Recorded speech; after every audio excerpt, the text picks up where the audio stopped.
नमस्कार, चैनल में आपका स्वागत है। आज का वीडियो हमारा बेसल फंक्शंस पर बेस्ड है। इसके पहले एक वीडियो और हम इसका अपलोड किया हुआ है, आशा है आप लोगों ने देखा होगा। आज के वीडियो में हम कुछ एग्जांपल्स जो हमने पिछले वीडियो में असाइनमेंट के रूप में दिए थे वहाँ से स्टार्ट कर रहे हैं। Show that if n is a positive integer j minus nz is equals to minus 1 raised to n j n z। तीन पार्ट हैं इसके। सेकेंड पार्ट में हमें प्रूव करना है जे एन माइनस जेड की वैल्यू जे एन जेड की terms में, और थर्ड पार्ट हमारा ये है कि J N Z is even और odd function of Z according to when N is even और ऑड रिस्पेक्टिवली। एन इवन होगा तो फंक्शन भी इवन होगा और एन ऑड होगा तो जे एन जेड भी ऑड फंक्शन होगा। ये हमें प्रूव करना है। फर्स्ट पार्ट देखते हैं हम, जिसमें हमें j माइनस एन जेड की value minus 1 raise to N J N Z के बराबर है, ये प्रूव करना है। तो जे एन जेड की डेफिनेशन देखी हमने, summation m varies from 0 to infinity minus 1 raise to m divided by factorial m gamma n plus m plus 1 z by 2 raise to n plus 2m। इसको हमने equation 1 मान लिया। Now putting n is equals to minus n in this equation, j minus nz is equals to summation m varies from 0 to infinity minus 1 raised to m divided by factorial m, n को minus n put किया। We know that factorial of gamma of minus p is infinity if p is positive। Negative term का gamma infinity है, तो the terms in j minus nz are 0 यदि minus m plus 1 की value 1 से छोटी होगी, क्योंकि उसमें हम j में जो गामा टर्म आएगी वो हमारी वैनिश हो जाएगी। तो minus n plus m plus 1 is less than 1, मतलब 1 हमने कैंसिल किया तो m is less than n आ गया। तो n से छोटी m की वैल्यूज के लिए जो फंक्शन है हमारा वो वैनिश हो रहा है। तो हमने समेशन में value m is equal to n से स्टार्ट कर दी, क्योंकि n से छोटी जो वैल्यूज है उनके लिए वो फंक्शन हमारा वैनिश हो गया। Right, now putting m is equal to n plus r, m को n प्लस r पुट किया हमने, तो summation r varies from 0 to infinity minus 1 raise to, हर m को हमने n प्लस r से रिप्लेस कर दिया। Summation r varies from 0 to infinity minus 1 raise to n plus r divided by factorial n plus r। यहाँ आपका n cancel हो गया तो ये आ गया gamma r plus 1 z by 2 raise to minus n plus 2n था तो वो n प्लस 2r हो गया। अब यहाँ हम देख रहे हैं पहले हमारा समीशन m था, m n से इन्फिनिटी को वेरी कर रहा था, m को हमने n प्लस r पुट किया, तो अब हमारा समीशन अकॉर्डिंगली r से स्टार्ट हो रहा, r वेरी कर रहा है हमारा, और जब m n के बराबर होगा तो r हमारा 0 हो जाएगा। When m is infinity r is also infinity. तो इसको सिंप्लीफाई किया हमने, summation r varies from 0 to infinity minus 1 raise to n plus r upon factorial n plus r factorial r, gamma r plus 1 था तो that is equal to factorial r z by 2 raise to n plus 2r। अब factorial n plus r को हम उससे एक ज़्यादा का gamma लिख सकते हैं, तो that is gamma n plus r plus 1 factorial r, बाकी टर्म सेम है। तो देखिए माइनस 1 रेज टू n यदि हम यहाँ से बाहर ले लेते हैं समीशन के, तो रिमेनिंग जो टर्म्स हैं they are J N Z. तो हमारे पास प्रूव हो जाता है कि j minus N Z is equal to minus 1 raise to n J N Z. अब सेकेंड पार्ट में हमें J N minus Z right की वैल्यू निकालना है। तो अब इसमें केस बनते हैं कि n पॉजिटिव इंटीजर है या n नेगेटिव इंटीजर है। n यदि पॉजिटिव इंटीजर है तो z को माइनस z से रिप्लेस कर दिया जाए यदि, तो jn minus z is equals to, जो डेफिनेशन थी उसमें हमने z को माइनस z से रिप्लेस कर दिया, बाकी कोई चेंज नहीं।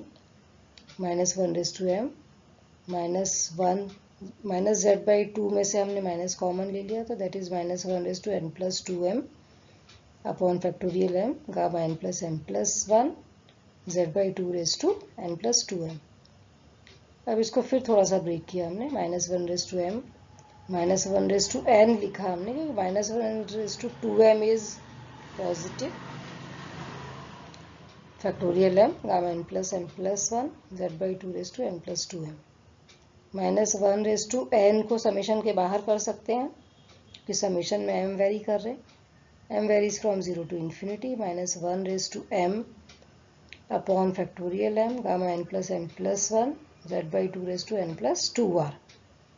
लेफ्ट हैंड साइड था आपका jn minus z, that is equal to minus 1/n and this remaining term is nothing but jn z। तो प्रूव हो जाता है कि jn minus z is equal to minus 1/n jn z। Case 2 when n is negative integer, suppose n is equals to minus p, where p is a positive integer, तो j minus nz is equal to minus 1/n jnz। ये हमने पिछले part में देखा था। Minus n को हमने क्या पुट किया, p, n is equal to minus p, मतलब minus n is equal to p, तो jpz is equal to minus 1/n is minus p, तो j माइनस p z।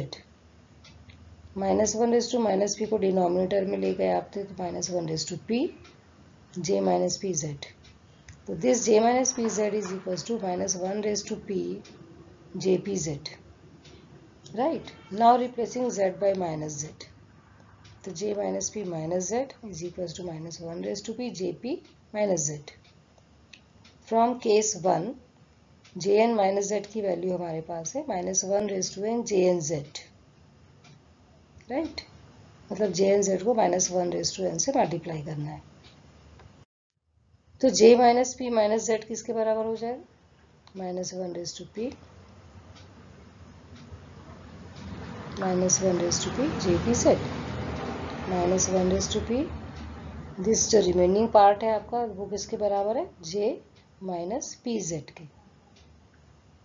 तो यहाँ से j minus p minus z को हम क्या लिख सकते हैं, माइनस 1/2p माइनस 1/माइनस p j minus p z, right.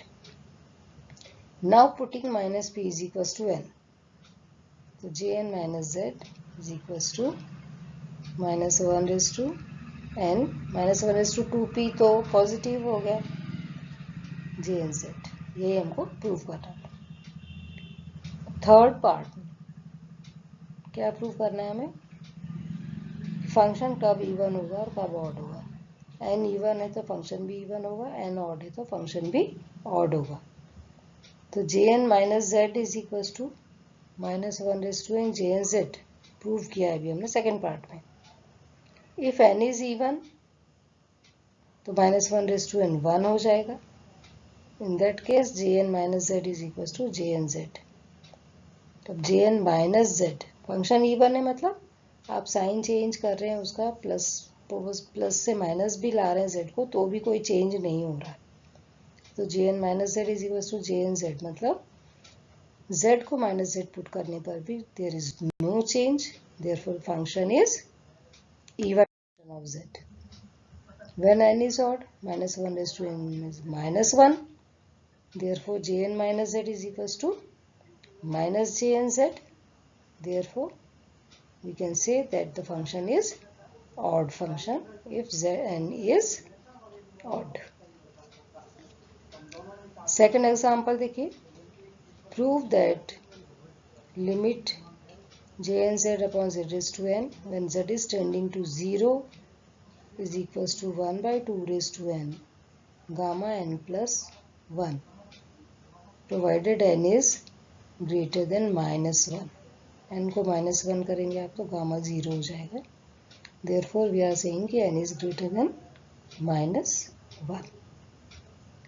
तो जे एन जेड की डेफिनेशन देखिए हमने, z raise to n upon 2 raise to n gamma 1 plus n 0 f1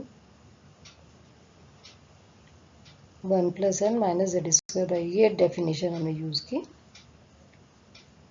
अब हाइपर ज्योमेट्रिक फंक्शन की डेफिनेशन अप्लाई कर दे इसमें, जो 0 f1 आ रहा है हमारा function, z raise to n upon 2 raise to n gamma 1 plus n। Hyper geometry की डेफिनेशन लगा दी, summation m varies from 0 to infinity -1 raise to m z by 2 raise to 2m 1 plus n suffix m factorial m z raise to n upon 2 raise to n gamma 1 plus n summation m varies from 0 to infinity -1 raise to m z by 2 raise to 2m था। अब 1 plus n suffix m को a suffix n is equals to gamma a plus n upon gamma a, तो वो definition या formula use कर लिया हमने। 1 plus n suffix m is equals to gamma 1 plus n plus m upon gamma 1 plus m and factorial m as it is. This is equals to summation values आप put करते हैं, यदि m की values put कर रहे हैं, this is summation m varies from 0 to infinity, right, या n लिखा है, इसको करेक्ट कर लीजिए। z raise to n upon 2 raise to n gamma 1 plus n, n को आपने 0 पुट किया, सॉरी m को n को 1 पुट किया, m को 2 पुट किया, तो एक्सपांशन लिख लिया हमने उसको, राइट। अब लिमिट क्या लेनी है हमें, z is tending to 0, both the sides की, दोनों साइड की लिमिट्स ले लिया हमने, taking limit of both the sides J N Z upon z raise to n हमने इस साइड शिफ्ट कर दिया, limit z tends to 0 is equals to 1 by 2n gamma 1 plus n। बाकी सारी टर्म्स में जहाँ z आ रहा था वो z 0 को टेंड करेगा तो वो सब 0 हो जाएंगी, इसलिए राइट हैंड साइड में हमारे पास केवल बचा 1 by 2 raise to n 1 plus n, यही हमको प्रूव करना था। नेक्स्ट कुछ असाइनमेंट है, बेसल डिफरेंशियल इक्वेशन डिफाइन कीजिए, उसका सॉल्यूशन लिखिए और ये भी बताइए कि n इज इक्वल्स टू 0 यदि है तो बेसल इक्वेशन का सॉल्यूशन क्या होता है, राइट। आज के इस वीडियो में इतना ही। कुछ रेफरेंस भी बताए हैं कि आप इस टॉपिक के लिए और क्या देख सकते हैं, और आज के लिए बस इतना ही।